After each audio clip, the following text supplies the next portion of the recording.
Man akrama aliman faqad akramani wa man akramani faqad akramallah fama'wahul jannah. Hadis selanjutnya yakni masih membahas tentang keutamaan ilmu dan juga ulama, para ahli ilmu, di mana Rasulullah sallallahu alaihi wasallam bersabda, kata Nabi, man akrama aliman, barang siapa yang memuliakan seorang alim, faqad akramani, maka sungguh dia telah memuliakan aku, kata Nabi.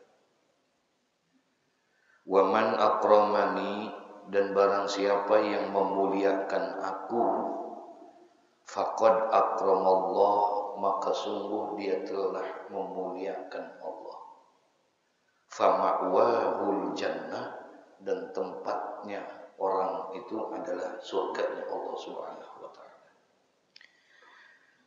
Para jamaah Bapak Ibu sekalian yang berbahagia, hadis ini memberikan sebuah informasi kepada kita.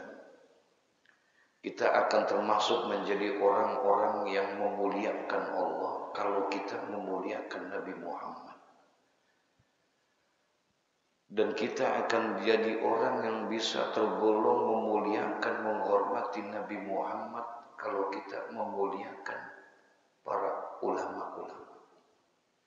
Kenapa demikian? Karena para ulama itu adalah li'annahu habibi, karena sesungguhnya para ulama itu, orang alim itu adalah kekasihku. Orang-orang alim itu, para ulama itu adalah kekasih-kekasihnya Nabi kita Muhammad sallallahu alaihi wasallam.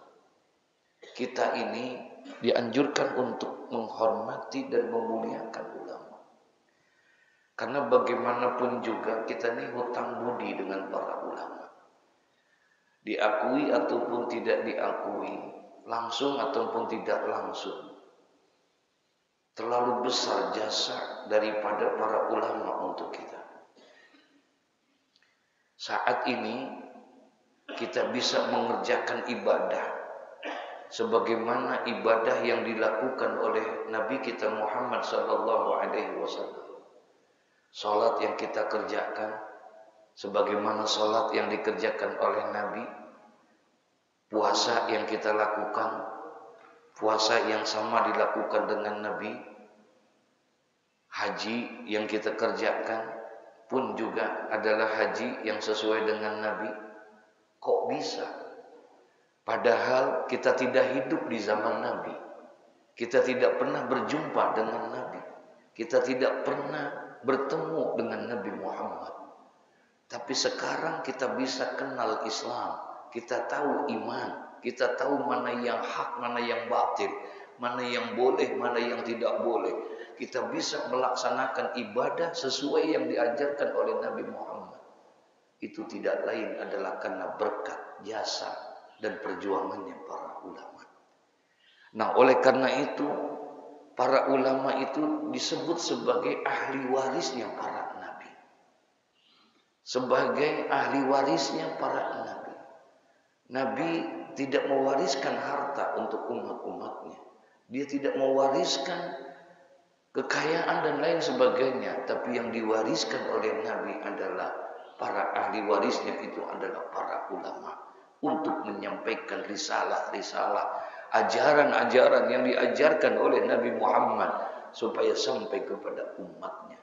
Maka mereka, para ulama itu, li'annahu habibi, katanya. Mereka itu adalah kekasihku.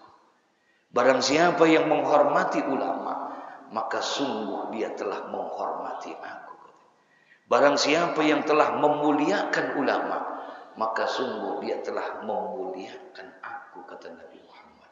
Insya Allah. Bagaimana cara kita untuk memuliakan para ulama? Bagaimana caranya kita untuk memuliakan para orang-orang alim, para guru, para kiai kita? Apakah kita harus ikut jalan mereka, kemana saja mereka ikut kita ikut? Ya belum tentu juga. Apakah kita harus ajak makan terus guru kita itu? Enggak juga. Orang yang bisa memuliakan ulama bukan hanya sekedar selalu dekat dengan ulama, tapi dia juga mengamalkan apa yang diajarkan oleh para ulama. Jangan sampai kita ini termasuk orang-orang yang jauh daripada ulama. Masya Allah. Jangan sampai kita ini termasuk orang yang lari daripada ulama. Karena Nabi Shallallahu Alaihi Wasallam pernah memberikan ilustrasi. Kata Nabi Muhammad dalam satu hadis, "Sayyati zamanun ala ummati." Akan datang satu masa nanti, akan terjadi satu masa nanti pada umatku, kata Nabi Muhammad, yafiruna minal ulama wal fuqaha. Nanti di zaman itu banyak di antara umat-umatku yafiruna minal ulama wal fuqaha. Mereka akan jauh, mereka akan lari daripada ulama, daripada fuqaha, ahli-ahli fikih. Masya Allah. Nanti satu masa akan terjadi, kata. Mereka akan jauh, mereka akan lari daripada ulama. Lari daripada ulama, apa maksudnya? Apakah kalau ketemu kiai, ketemu ustadz, ketemu guru, ketemu ulama, kabur gitu? Bukan. Lari daripada ulama, apakah kalau ketemu guru, ketemu ustadz, ketemu kiai, dia ngumpet? Enggak juga. Lari daripada ulama itu bisa jadi, Pak, mohon maaf beribu maaf, bisa jadi orang ini selalu jalan bareng sama ulama, bisa jadi orang ini makan bareng sama ulama, kemana saja bisa. Tapi ketika ajaran-ajaran yang diajarkan oleh gurunya, ajaran-ajaran yang diajarkan oleh ulama tidak dipakai dalam hidup dan kehidupannya, bahkan dia bertolak belakang dengan ajaran yang diajarkan ulama, maka itu sudah termasuk lari daripada ulama. Padahal kalau bicara jalan, mau jalan terus sama dia. Ngintilin, tahu ngintilin kok? Apa ngintilin? Ngintilin aja, kemana tuh gurunya? Masya Allah. Tapi ajaran yang diajarkan oleh gurunya, ajaran yang diajarkan oleh para ulama, Masya Allah, nggak dipakai dalam hidup kehidupannya. Itu namanya orang itu sudah lari daripada ulama, udah jauh daripada ulama. Kalau seandainya umat pada saat itu sudah jauh dari ulama, sudah lari daripada ulama, apa kata Nabi? Fayabtaliyahumullahu ta'ala bisalasi baliyat. Masya Allah. Tunggu, katanya, kalau umatku sudah jauh sama ulama, kalau manusia sudah jauh sama para ulama, tunggu, Allah akan turunkan kepada mereka 3 macam ujian, musibah Allah berikan kepada mereka. Kalau satu masyarakat sudah jauh sama ulama,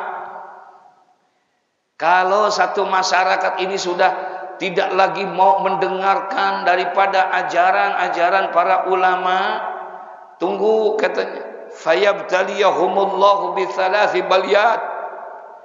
Allah akan turunkan kepada mereka 3 macam ujian, 3 macam musibah, bencana Allah akan turunkan. Kalau mereka jauh sama siapa? Ulama. Apa yang Allah akan turunkan itu bencananya itu kalau kita jauh sama ulama? Yang pertama, kata Nabi, yarfa'ul barakata min kasbihim. Allah akan angkat keberkahan min kasbihim, dari semua usaha-usaha mereka. Tidak akan ada keberkahan di dalamnya karena jauh sama ulama.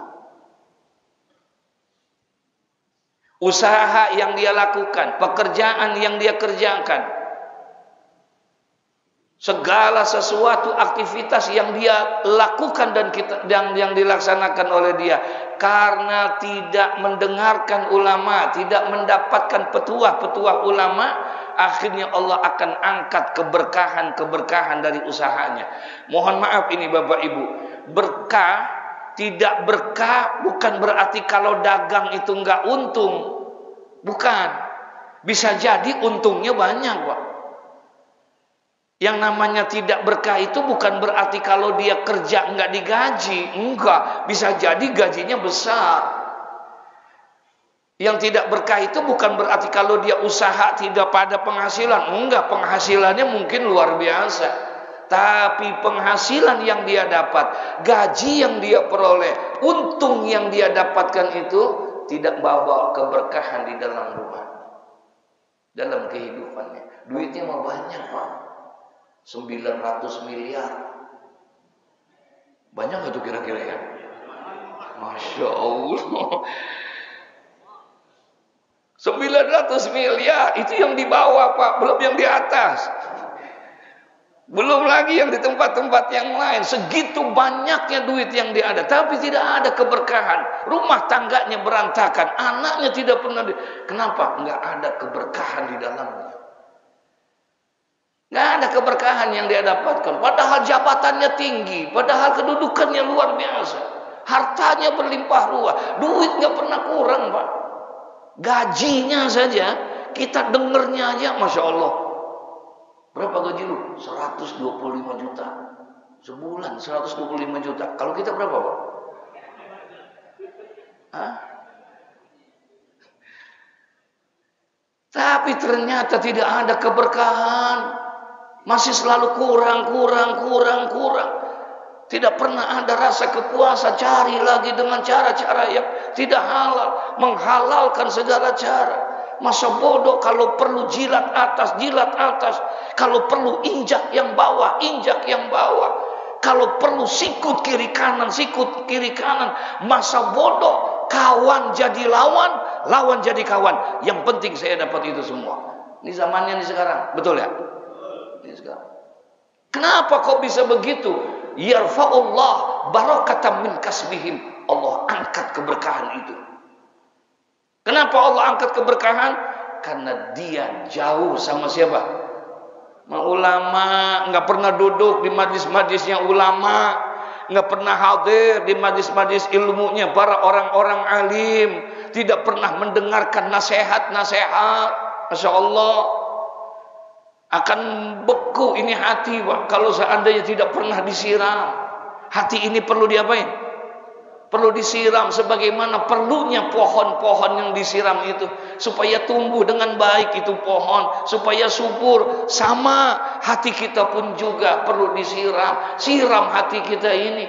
Kalau perlu dengan teratur siramnya, kasih pupuk yang paling bagus ini hati kita. Supaya pohon kalau bagus disiraminnya teratur, pupuknya bagus, kira-kira tumbuhnya bagus nggak?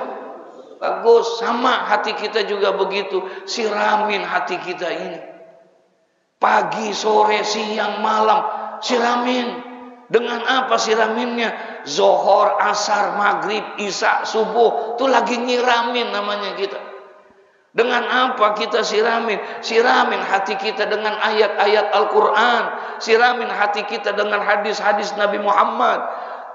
Siramin hati kita dengan nasihat-nasihat para ulama. Siramin. Kasih pupuk supaya bagus.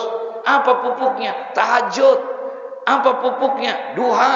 Apa pupuknya? Sedekah. Itu semuanya adalah merupakan supaya kita hati ini menjadi hati yang baik. Insya Allah. Pantas kalau mereka itu dagangnya sukses, Pak. Itu toko begitu banyak yang udah di mana pasar ada toko dia. Di mana pasar ada toko dia. Hebat nggak? Tapi kenapa kok bisa begitu? Kenapa rumah tangganya tidak pernah ini? Kenapa anak-anaknya tidak bisa diurus? Kenapa hidupnya selalu begitu? Banting tulang, peras keringat, luar biasa. Sampai segitunya, Pak. Kerja, usaha, dagang, sampai segitunya. Berangkat pagi, pulang malam. Begitu setiap hari. Sampai lupa zohor, asar, maghrib, isya, subuh. Sampai segitunya. Masya Allah. Ada orang, Pak, dagang, kerja, sampai lupa sembahyang. Ada nggak? Ada nggak? Banyak.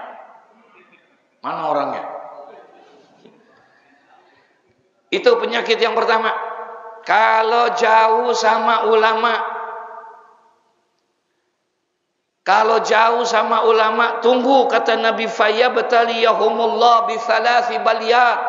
Allah akan turunkan kepada mereka itu 3 macam bencana. Allah akan turunkan 3 macam musibah kalau mereka jauh sama siapa? Yang pertama, yarfa'u barakatan min kasbihim. Allah akan angkat keberkahan daripada usaha-usaha mereka. Nauzubillah. Yang kedua, kata Nabi, apa yang akan Allah turunkan bencananya kalau dia jauh sama ulama? Wasaniyati yusallitullahu ta'ala alaihim sultanan zalima. Ya Allah, kalau orang jauh sama ulama, masyarakat sudah jauh sama ulama, maka Allah akan kirimkan bencana yang kedua. Apa? Allah akan kirimkan kepada masyarakat itu pemimpin yang zalim. Pemimpin. Halo. Assalamualaikum.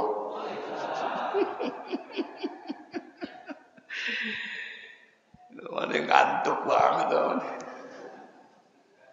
Ya Allah, ya Rabbana. Kalau jauh sama ulama, nggak dengar sama ulama, akhirnya sembrono, cara memilih pemimpinnya tidak lagi diatur dengan aturan yang baik. Betul nggak?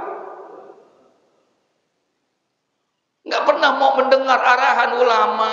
Ulama ini pandangannya, ulama-ulama yang istiqomah, ulama-ulama yang bimakna kalimat, bukan ulama-ulama yang jadi-jadian. Ada ulama jadi-jadian kan kira-kira?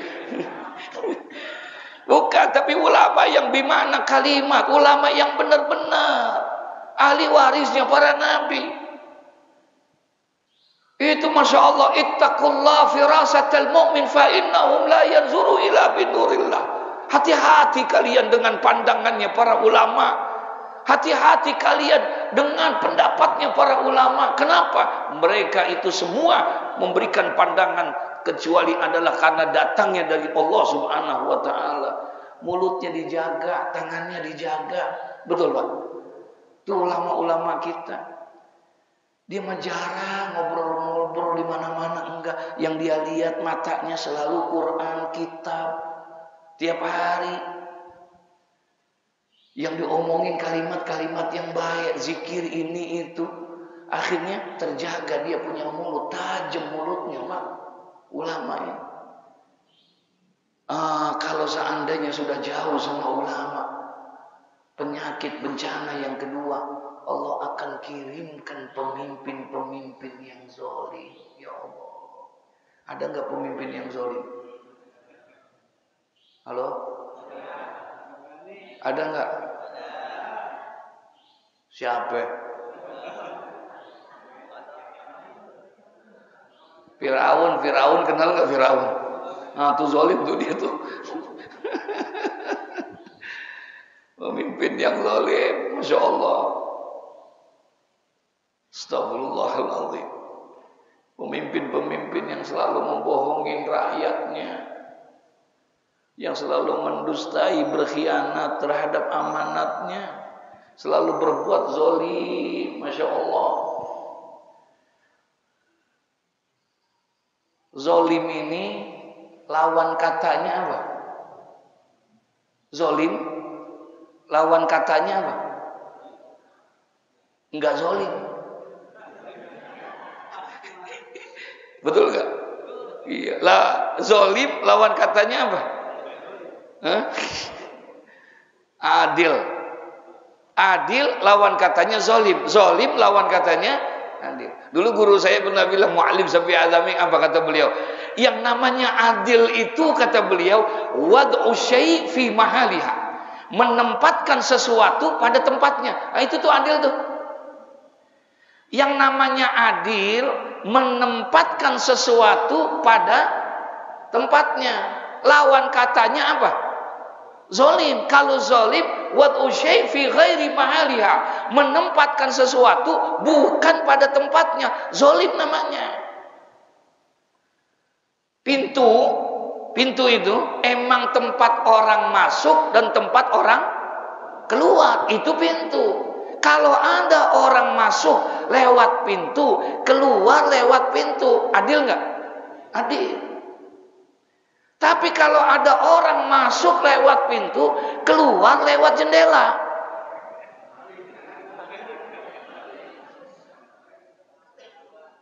itu zalim namanya. Adil tuh nggak mesti rata, Pak. Ada sahabat namanya, dia seorang tokoh terkemuka, Aqra bin Habis. Seorang tokoh pemimpin kabilah, satu masyarakat kaum yang banyak masuk Islam. Ketika baru masuk Islam, perang ikut sama Nabi. Perangnya perang Hunain. Ketika terjadi perang Hunain, perang kaum muslimin banyak, menang dengan kemenangan yang gemilang. Kemudian dapatlah itu ghanimah. Apa itu ghanimah? Rampasan perang, banyak di rampasan perang. Dibagikan itu harta rampasan perang oleh Nabi Muhammad. Dibagiin.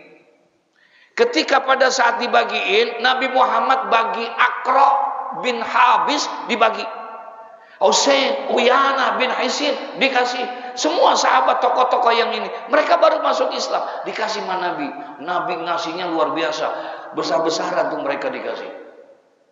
Aqra bin Habis dikasih itu 100 ekor onta sama Nabi Muhammad.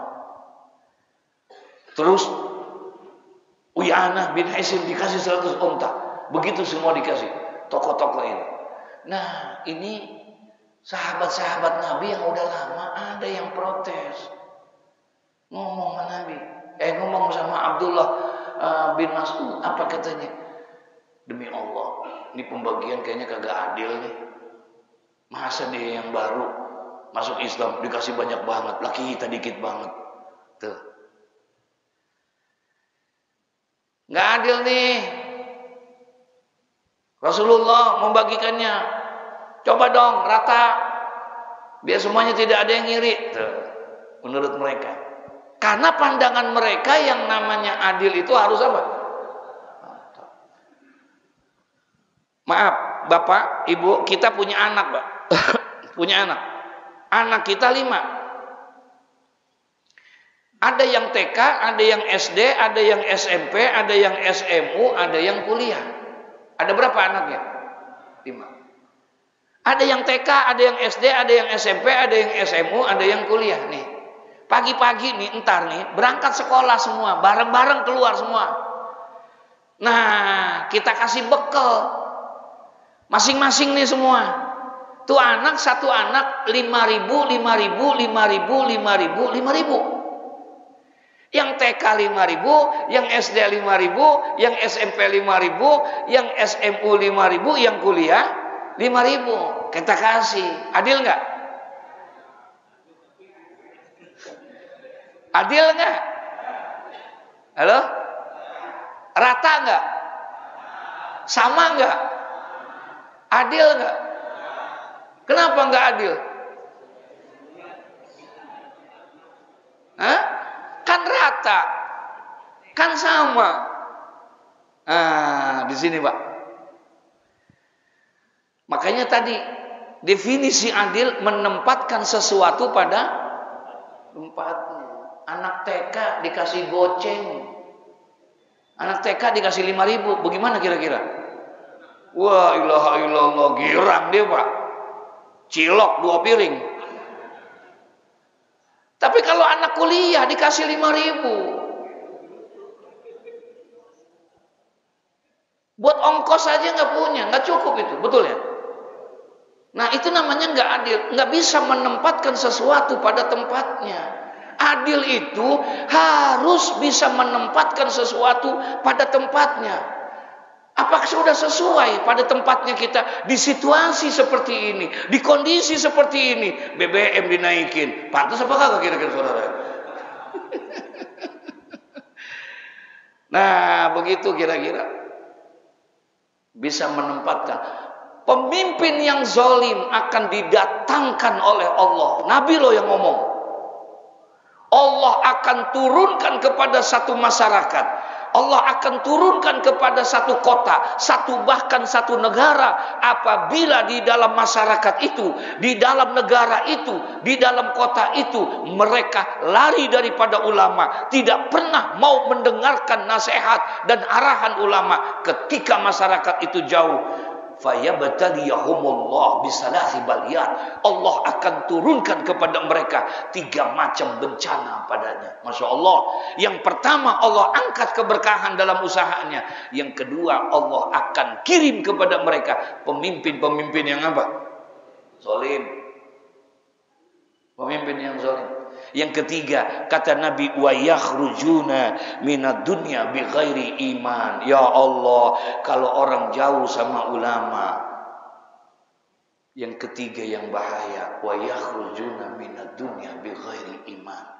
Dia akan keluar meninggalkan dunia tanpa membawa apa? Iman. Tanpa membawa iman. Ketika dia meninggal dunia tanpa membawa iman.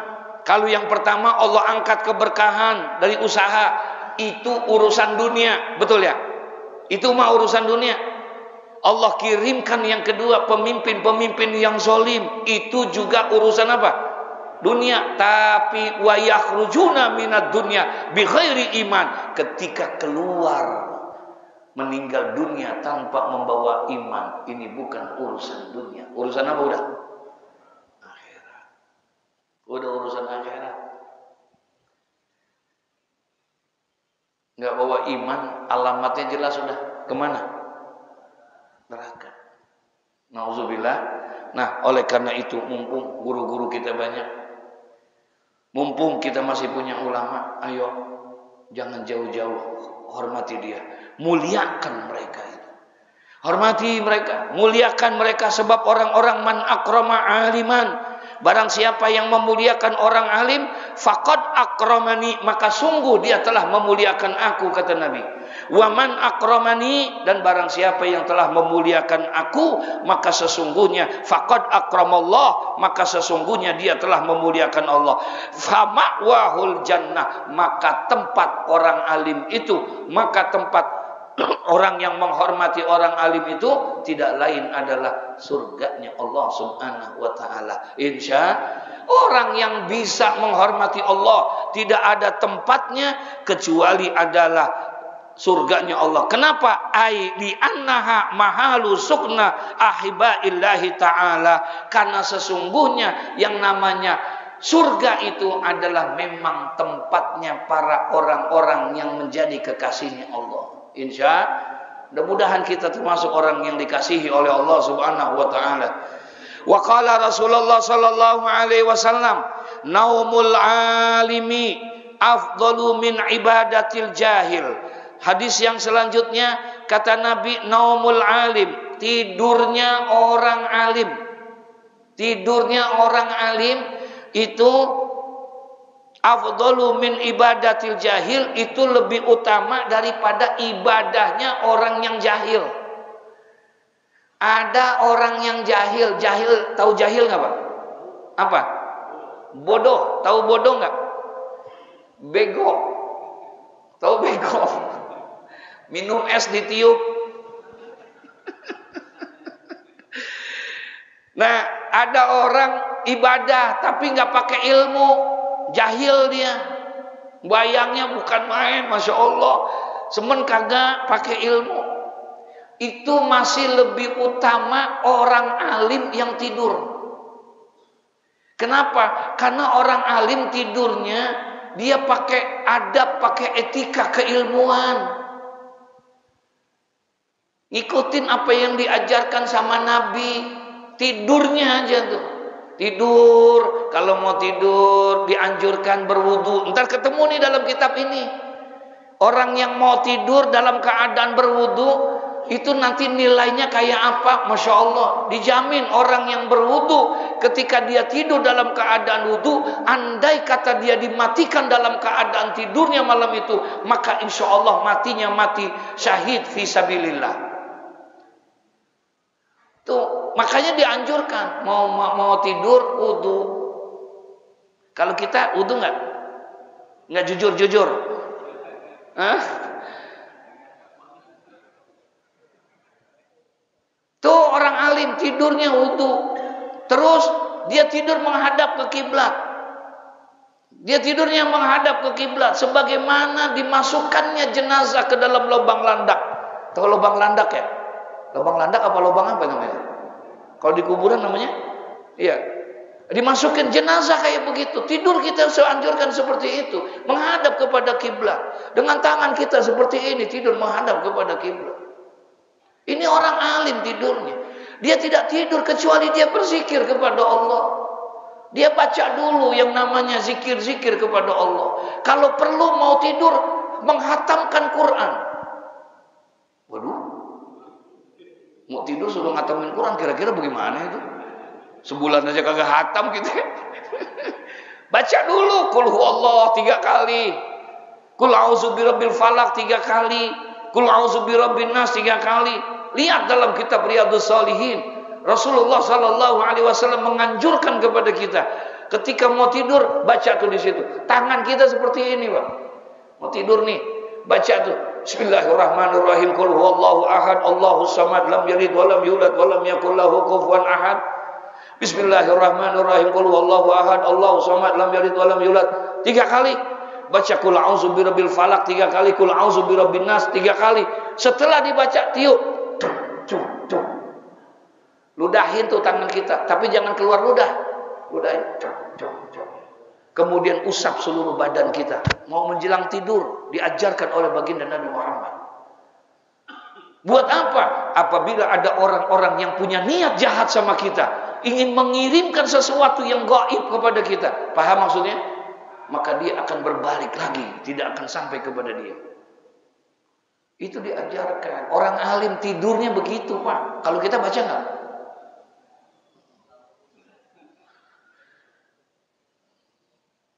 Baca dalam Al-Adhkar An-Nawawi, Rasulullah Shallallahu Alaihi Wasallam dituliskan oleh Al-Imam An-Nawawi dalam kitab Al-Adhkar betapa Sayyidatuna Fatimah ketika mau menjelang tidur disuruh baca apa? Subhanallah walhamdulillah wala ilaha illallah wallahu akbar 34 kali baca. Mau tidur baca tuh subhanallah walhamdulillah wala ilaha illallah wallahu akbar, subhanallah walhamdulillah wala ilaha illallah wallahu akbar 34 kali. Ketemu alim Syafi'i Hadami tambahin dengan bismillahirrahmanirrahim 21 kali. Kalau orang mau tidur baca itu, kata Imam Nawawi dalam Al-Adhkarnya, apa katanya? Maka Allah akan hilangkan keletihan-keletihannya. Tidurnya akan penuh dengan nikmat. Biar kata sejam fresh, bangun tidurnya fresh. Itu namanya merasakan nikmat tidur, Pak. Nikmat tidur itu bukan banyak tidurnya. Ini tidur kita 8 jam. Masih ngaji, masih nguap aja. Padahal udah 8 jam masih nguap aja ngaji. La ilaha illallah. Astagfirullahaladzim. Padahal di situ kita cari nikmat tidur kita. Biar lihat guru-guru kita para ulama. Tidur mereka paling sejam, 2 jam. Habis waktunya buat dakwah, buat mengajar. 2 jam saudara, ya Allah. Pulang jam 1, jam 2. Dah berangkat lagi. Begitulah seterusnya setiap hari mereka. Kok bisa? Karena mereka tidurnya pakai yang diajarkan dengan ajaran Nabi Muhammad, pakai ilmu. Makanya naumun alim, tidurnya orang alim itu afdalu min ibadatil jahil, lebih afdal, lebih utama daripada ibadahnya tapi dia ibadah yang enggak pakai ilmu, ya. Wa qala Nabi sallallahu alaihi wasallam man ta'allamal baba minal ilmi ya'malu bihi aw lam ya'mal bihi kana afdala min an yusalliya alfa raka'atin tatawuan. Masya Allah. Kata Nabi sallallahu alaihi wasallam, man ta'allama baban minal ilmi, barang siapa yang belajar dia baban, 1 bab minal ilmu, belajar 1 bab daripada ilmu. Barang siapa yang belajar daripada 1 bab daripada ilmu, kemudian ya'malu bihi, diamalin tuh, dia dapat ilmunya, kemudian diapain? diamalin ilmunya, au lam ya'mal bihi, atau hanya sekedar ngaji tapi dia nggak amalin. Ngaji tapi dia, maaf nih, belajar mah belajar, ngaji mah ngaji, cuman belum mengamalkan. Paham? Tapi ngaji nggak? Ngaji. Man ta'allama baban minal ilmi, barang siapa yang belajar menuntut ilmu satu bab saja, dia menuntut ilmu, kemudian dia dapat ilmu itu, ya'malu bihi, diamalin sama dia. Yang dia dapatin tadi itu diamalin sama dia. Atau dia nggak amalin dah. Orang yang seperti itu kata Nabi, kana la afdhala min ayyusalliya alfa raka'atin tatawu'a. Orang yang seperti itu, dia nuntut ilmunya dengan keberkahan hadir ke majelis ilmu, itu lebih afdal daripada sembahyang sunnah 1000 rakaat. Bapak Ibu pernah sembahyang 1000 rakaat enggak? Udah pernah belum? Belum. Emang kelihatan tampangnya. Ya, Masya Allah. Ya, kita belum sanggup kayak para salafus saleh. Bagaimana ulama-ulama terdahulu ibadahnya luar biasa. Ya, kita belum sanggup, tapi duduk di majelis ilmu, walaupun hanya satu bab ilmu, nilainya lebih afdal daripada orang yang sembahyang 1000 rakaat. Insya Allah. Terakhir kata Nabi, apa dalam bab ini? Waqala Nabi sallallahu alaihi wasallam, bersabda Nabi Muhammad sallallahu alaihi wasallam, man zara aliman faka'anna mazarani, wa man safaha aliman faka'anna masafahani, wa man jalasa aliman faka'anna majalasani fid dunya, wa man jalasani fid dunya ajlastuhu ma'i yaumal qiyamah. Masya Allah. Bersabda Nabi sallallahu alaihi wasallam, kata Nabi Muhammad, man zara aliman, barang siapa yang datang menziarahi orang alim, barang siapa yang mengunjungi ulama, mengunjungi orang alim, mengunjungi guru-gurunya, maka faka'anna mazaroni, maka seakan-akan dia telah berziarah kepadaku, kata Nabi Muhammad. Barang siapa yang berziarah, ziarah nih, yang namanya ziarah bukan timbang lewat. Dari mana lo? Dari rumah Ustaz. Mampir, kagak. Itu bukan ziarah namanya, timbang apa? Lewat doang. Yang namanya manzara, zara itu mana ziarah itu? Datang, nemuin tuh. Ya, baik dia dalam keadaan hidup atau dalam keadaan sudah meninggal dunia. Kata Nabi, manzara aliman, barang siapa yang datang berziarah kepada orang alim, ya, dia berkunjung kepada gurunya, faka'anna mazaroni, maka seakan-akan dia telah berziarah kepadaku, kata Nabi. Wa manzaroni wa zabat lahu syafaati, barang siapa yang telah menziarahi aku, maka wajiblah, pastilah dia mendapatkan syafaat daripada aku. Kalau pengen dapat syafaat daripada Nabi, ziarahi Nabi. Kalau pengen dianggap sebagai ziarah kepada Nabi, maka kita ziarah kepada orang-orang alim. Mau ziarah ke kuburnya kita nggak bisa, duitnya mahal, betul ya? Ongkosnya nggak ada, ini yang nggak ada, kita datang ke sana. Yang kedua kata Nabi Muhammad, waman sofaha aliman, barang siapa yang bersalaman dengan orang alim, salaman dengan orang alim, maka faka'anna masafahani, maka seakan-akan dia bersalaman dengan aku, ya, bersalaman dengan aku. Wa man jalasa aliman, dan barang siapa yang duduk bersama orang alim, faka'anna majalasani fi dunya, seakan-akan dia telah duduk bersama aku di dunia, kata Nabi Muhammad. Wa man jalasani fi dunya, dan barang siapa yang duduk bersama aku di dunia, ajlastuhu ma'i yaumal qiyamah, maka aku akan mendudukkan dia bersamaku, ma'i yaumal qiyamah, akan aku dudukkan dia bersama aku nanti di hari kiamat. Kita belum pernah duduk bersama Nabi Muhammad, karena kita tidak hidup di zaman Nabi Muhammad. Kita tidak pernah bersalaman dengan Nabi Muhammad. Tapi insya Allah ketika kita bersalaman dengan guru kita, nanti insya Allah akan bersalaman dengan Nabi Muhammad. Semalam saya ngajar kitab Azkar An-Nawawi. Di dalam kitab Azkar An-Nawawi diceritain, Pak, ada seorang sahabat Nabi yang umurnya panjang, namanya Anas bin Malik. Anas bin Malik itu sahabat yang didoain langsung sama Nabi, panjang umur, berkah rizki, banyak keturunan. Itu Anas bin Malik. Makanya konon kata guru saya Al-Habib Ali bin Abdurrahman As-Segaf Al-Walid, beliau almarhum al-Maghfurlah itu, saya tanya, berapa umurnya Sayyidina Anas bin Malik? Beliau pernah bilang hampir kurang lebih 120 tahun, katanya begitu.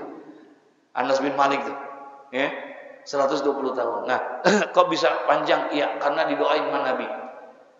Anas bin Malik didoain sama Nabi dengan doa, 3 doa. Ya Allah, panjangkan umurnya, berkahkan rezekinya. Makanya panjang umur, rezekinya berkah. Dia punya kebun korma, orang-orang cuma sekali setahun panennya, kalau dia bisa 3-4 kali panennya, berkat doanya Nabi Muhammad. Yang ketiga, keturunannya banyak. Anaknya, konon katanya sampai 99 anaknya. Masya Allah, Masya Allah. Itu Anas bin Malik. Nah, satu masa ketika sahabat sudah meninggal, dia masih hidup nih. Dia datang kepada satu kampung. Ketika di satu kampung diumumin Anas bin Malik akan datang ke kampung itu. Kira-kira kampung itu girang nggak?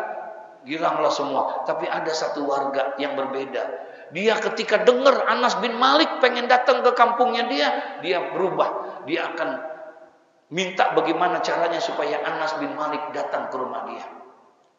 Dicat rumahnya, dibagusin rumahnya, dirapihin, dibersihin rumahnya. Anak-anaknya dibeliin baju dan lain sebagainya dan lain sebagainya. Ketika pada saat datang Anas bin Malik, kemudian disambutlah. Mereka nyambut warga. Orang ini berbeda menyambutnya. Dia cium tangannya, dia balikkan telapak tangannya, dipeluk itu, dia cium keningnya dan lain sebagainya. Anak-anaknya disuruh mencium tangannya, minta semua bolak-balik dan lain sebagainya. Setelah itu orang itu Anas bin Malik didatengin ke rumahnya, sampai di rumahnya dikasih makan dan lain sebagainya. Orang pada tanya, ente kok begitu sampai begitu bener menghormatin Anas bin Malik? Kan Anas bin Malik itu bukan nabi. Anas bin Malik itu bukan rasul. Dia hanya sahabat doang. Nggak perlu kayak begitu-gitu. Nggak perlu ente pakai cium tangan bolak-balik pakai begitu. Nggak perlu ente pakai peluk. Nggak perlu pakai ngasih makanan, biasa-biasa aja. Tuh kata dia. Apa kata orang itu? Benar. Saya lakukan itu bukan karena apa-apa. Saya belum pernah ketemu dengan Nabi Muhammad. Tapi hari ini saya berjumpa dengan orang yang pernah berjumpa dengan Nabi Muhammad. Saya belum pernah salaman kepada Nabi Muhammad. Tapi hari ini aku bisa bersalaman dengan orang yang pernah bersalaman dengan Nabi Muhammad. Aku belum pernah datang ke rumah Nabi Muhammad. Tapi hari ini rumahku didatangi oleh orang yang pernah menginjak kakinya di rumah Nabi Muhammad. Saya belum pernah makan bersama Nabi Muhammad. Tapi hari ini di rumahku ada orang yang pernah makan di rumah Nabi Muhammad. Makan di rumahku. Subhanallah. Sama Pak ketika kita dengan guru kita. Makanya guru tuh harus mesti ada sanad keilmuan kita. Jadi silsilah masayikhnya nyambung. Sebab ada hadis katanya man ro'ani aura'a man ro'ani dakhalal jannah. Barang siapa yang melihat aku atau dia telah melihat orang yang pernah melihat aku, masuklah dia ke dalam sorga. Kita belum pernah salaman sama Nabi, tapi ketika kita bersalaman kepada guru kita, apalagi guru kita juriyahnya Nabi Muhammad, paham maksudnya? Ketika kita bersalaman sama guru kita pernah bersalaman dengan gurunya pernah bersalaman dengan gurunya bersalaman dengan gurunya sampai kepada Nabi Muhammad sallallahu alaihi wasallam. Insya Allah. Mudah-mudahan ada manfaatnya buat kita semuanya. Amin ya rabbal al-Fatihah.